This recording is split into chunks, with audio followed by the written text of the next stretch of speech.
దేవుని స్తోత్రం. మీ అందరికీ వందనాలు. దేవుని మాటలు ఇందాం కొద్దిసేపు. అబ్రాహాంకి ఇస్సాకునిచ్చాడు కదా, వాగ్దాన పుత్రుని ఇచ్చాడు. ఇచ్చినప్పుడు అబ్రాహాము లేక కుమారుడు పుట్టాడు కదా. లేక కుమారుడు పుట్టినప్పుడు ఎవరికైనా ప్రేమ ఉంటుంది కదా.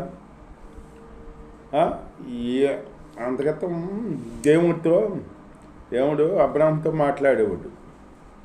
ఈ దేవుడితో మాట్లాడటం తగ్గించి పిల్లాడితో ఆడుకుంటూ మొదలెట్టాడు అబ్రాహాము.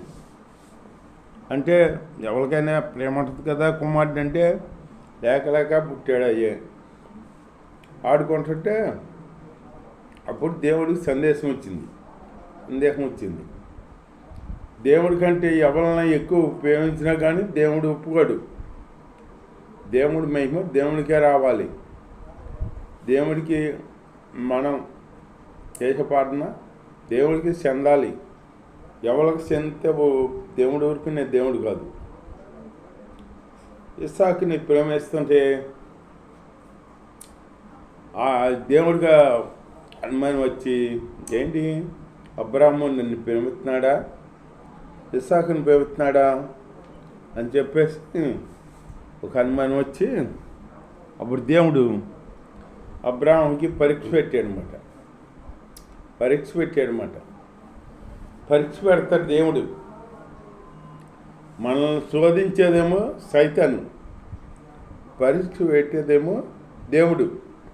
పరీక్ష ఎందుకో ఈ పిల్లలకి పరీక్షలు ఎందుకు పెడుతున్నారో పై క్లాసులోకి వెళ్తాకి, అట్లాగే మనల్ని ఇంకా ఆత్మీయ జీవితంలోకి నడిపిస్తాకి పరీక్ష పెడతాడు దేవుడు. ఆ పరీక్షలో మనం నిలబడాలి. పరీక్షలో మనం నెగ్గాలి. నెగ్గే జీవితం కలిగి ఉండాలి.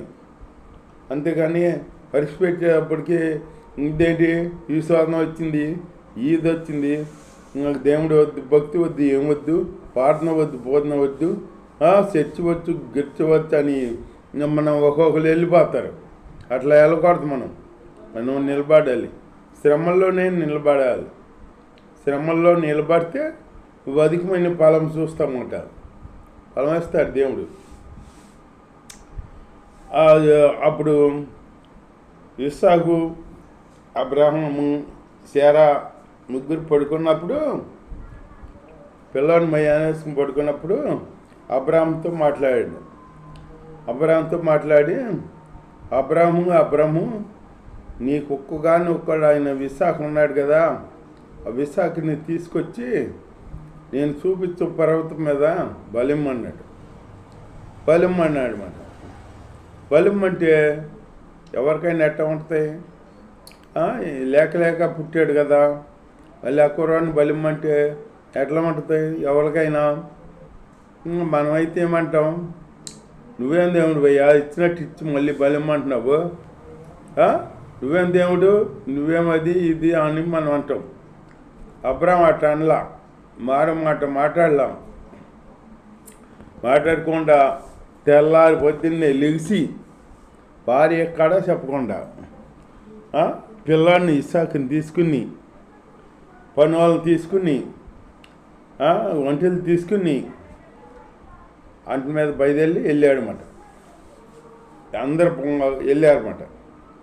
వెళ్ళి ఆ పర్వతం దగ్గరికి వెళ్ళినాక, మోరియా పర్వతం దగ్గరికి వెళ్ళినాక, కిందకి వెళ్ళినాక వాళ్ళతో చెప్పాడు, మీరు ఎక్కడే ఉండే అని పని వాళ్ళతో చెప్పాడు అన్నమాట. నేను ఇస్సాకు వెళ్ళి దేవుడికి ఆ కొండ మీద బలిచ్చి వస్తాము అని చెప్పాడు. ఎందుకు చెప్పాడు? ఇస్సాకుని బలిచ్చేది ఇస్సాకుని అని తెలుసు అబ్రాహాంకి. మరి ఈ మాట ఎందుకు చెప్పాడు? నేను ఇస్సాకు వెళ్ళి దేవుడికి బలిచ్చి తిరిగి వస్తామన్నాడు. వస్తామంటే ఇద్దరు రావాలిగా, ఇద్దరు వస్తారా అన్నాడు కదా. ఎందుకన్నాడు? నిరీక్షణ కలిగి ఉన్నాడు అన్నమాట. నా ఇస్సాకుని నేను బలిచ్చేసినా కానీ, ఉప్పులో కాల్చేసినా కానీ, ఆ బూడిదలో నుంచి నా ఇస్సాకుని నాకు ఇచ్చే దేవుడు సమర్థుడు, సాలిన దేవుడు. ఆ దేవుడు నా దేవుడు చాలా గొప్ప దేవుడు. అని విశ్వాసం కలిగి అబ్రాము అన్నాడన్నమాట ఆ మాట అని ఆ పనులను అక్కడ ఉండమని ఆ పర్వతం ఎక్కుంటే వెళ్తున్నారు వీళ్ళు ఇస్సాకు అబ్రాము ఎక్కుంటే వెళ్తుంటే దేవుడి స్తోత్రం హల్లెలూయా మధ్యలో ఇస్సాకు ఏమన్నాడు, నాన్నగారు మరి బలికి కట్లు ఉన్నాయి, ఉప్పులు ఉన్నాయి, అన్నీ ఉన్నాయి, కత్తి ఉంది, మరి బలిపశువు ఎక్కడ డాడీ నాన్నగారు అంటే దేవుడే చూసుకుంటాడు రా, దేవుడే చూసుకుంటాడు రా అని తీసుకెళ్తున్నాడు అనమాట. మళ్ళీ కొంత దూరం వెళ్ళాక మళ్ళీ అడిగాడు ఇస్సాకు, నాన్నగారు కత్తి ఉంది, నొప్పులు ఉన్నాయి, కట్లు ఉన్నాయి, మరి బలిపశువు ఎక్కడ డాడీ అన్నాడు. అప్పటికే దేవుడే చూసుకుంటాడు అన్నాను కదా, మనకి ఎంతకు వచ్చిన బాధ, దేవుడే చూసుకుంటాడు రా మనం వెళ్దాంరా అని తీసుకెళ్ళాం. కొండ మీదకి వెళ్ళిన తర్వాత మళ్ళీ అడిగాడు. మళ్ళీ అడిగితే బలిపశువు ఎక్కడ డాడీ అంటే దేవుడు చూసుకుంటాడు కానీ మనకెందుకు, మనకు రా, ఇంకో బలిపీఠం కాడదాంరా అని బలిపీఠం కాడదాం రామని అన్నాడు. బలిపీఠం మనమే కట్టుకోవాలా, అవును మనమే కట్టుకోవాలి అని చెప్పేసి బలిపీఠం కట్టారన్నమాట. బలిపీఠం కట్టి అప్పుడు ఇస్సాకుని అన్నాడు, బలిపశువు ఎక్కడ అని అంత పట్టించమేంటిరా, బలిపశువు ఎక్కడ అన్నావు కదా, బలిపశువు దేవుడు చూసుకుంటాడు అన్నాను కదా, నిన్ను చూసుకున్నాడు అయ్యా, నువ్వే బలిపశువు అన్నాడు. నన్ను చూసుకున్నాడా, నేనే బలిపశునా, నన్ను బలిస్తావా, అయితే నన్ను బలిస్తే నీకు ఇచ్చే వాగ్దానాలు ఏమవుతాయి డాడీ అంటే, అవును వాగ్దానం ఇచ్చిన దేవుడు నమ్మదగిన దేవుడు నెరవేర్చే దేవుడు, నిన్ను బలిస్తా అనుకో, బలిస్తే ఆ బూడిదలో నుంచి నా ఇస్సాకు నాకు ఇచ్చే సమర్థుడు చెతికెళ్ళిన దేవుడు, మా దేవుడు గొప్ప దేవుడు అన్నాడు. అంటేను సరే ఇస్సాకు అన్నాడు, ఆయన మనుషుల్ని బలి అడుగుతాడా మన దేవుడు అంటే, మనుషులు బలి అడగడు కానీ నిన్ను నాకు ఇచ్చాడో, ఇంత లేక వృద్ధాప్యంలో నాకు ఇచ్చాడో, నిన్ను అల్లారు ముద్దుగా ప్రేమించుకుంటున్నాను, నీ మీద ఎన్నో ఆశలు పెంచుకున్నాను, కానీ మళ్ళీ నిన్ను వాపస్ అడిగాడు, నన్ను నాకు బలి ఇమ్మన్నాడు అన్నాడు అబ్రాము. నిన్ను బలిస్తాక నేను రెడీ అయ్యాను, సిద్ధమయ్యాను అంటే దేవుడి స్తోత్రం. అప్పుడు ఇస్సాకు అన్నాడు, నాన్నగారు మీ ఇష్టం, మీరేం చేస్తారో చేయండి అని చెప్పేటప్పటికి అప్పుడు ఇస్సాకుని కాళ్ళు చేతులు కట్టేసి పడుకోబెట్టాడు. బలిపీఠం మీద పడుకోబెట్టి కత్తి అయ్యి మాట్లాడితే అప్పుడు అబ్రాహము అని పిలిచాడు దేవుడు. పిలిచేటప్పటికి చిత్తం నా ప్రేమ అంటే ఆ ఇస్సాకుని ఏం చేయమాక, ఇస్సాకు మేకద్దా చెయ్యి వీమ్మక అన్నాడు. ఇస్సాకి నాకు ఇస్తాకి నువ్వు ఎన్నిదినిగా లేదు కనుక ఇందుని బట్టి నాకు భయపడుతున్నావని నాకు తెలిసింది, నా ఎందుకు భయభక్తులు కలిగి ఉన్నావు నీవు అని నాకు తెలిసింది. ఇస్సాకు పేరు చేయమక అని చెప్పి అదిగో పొదలో ముందు కొమ్ములు తిరిగిన పొట్టేలు, ఆ పొట్టేలను తీసుకొచ్చి బలిమ్మన్నాడు, బలి అన్నాడు. అప్పుడు ఇస్సాకుని లేపి కట్లిప్పి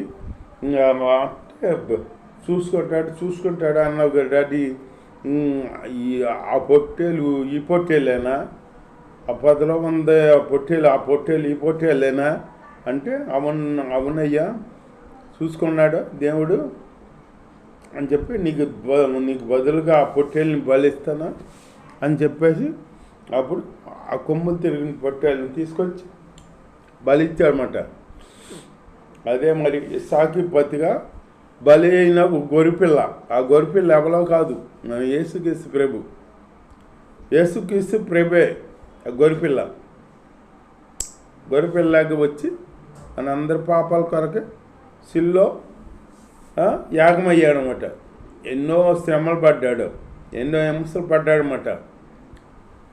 కొరడాలతో కొట్టారు, ఉమ్ము వేశారు, హేలు చేశారు, గడ్డం పెరికారు, ఎన్నో బాధలు చేసి పెట్టారు. ఇప్పుడు నాగల చాలులాగా దున్నారన్నమాట. నాగల చాలులాగా దున్ని ఎన్నో హేలు చేసి నువ్వు దేవుడి కుమారుడు అయితే సిలువ మీద దిగుమని అని కాడ అన్నారు. సిలువ మీద దిగు, అప్పుడు మేము నమ్ముతాం అని అన్నారన్నమాట. అన్నవాళ్ళు ఉన్నారు. సిలువ మీద ఇద్దరు దొంగలు ఉన్నారన్నమాట. యేసు ప్రభువుతో పాటు ఇద్దరు దొంగలు సిలువైపడ్డారు. ఆ దొంగల్లో ఒక దొంగ అంటాడు, నువ్వు దేవుడి కుమారుడిగా నువ్వు రక్షించుకుని మమ్మల్ని రక్షించవచ్చా అని అన్నాడు అనమాట. అనేటప్పటికి యేసయ్యకి బాధ అయ్యిందన్నమాట ఆ మాట అంటే. అప్పుడు రెండో దొంగ అన్నాడు,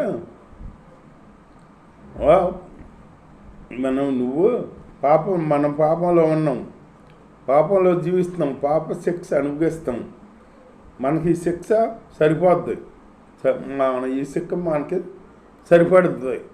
కానీ ఈయన ఏ పాపం చేయలేదు, ఏ పాపం చేయనివాడు అని ఈ రెండో దొంగ అంటున్నాడు అన్నమాట.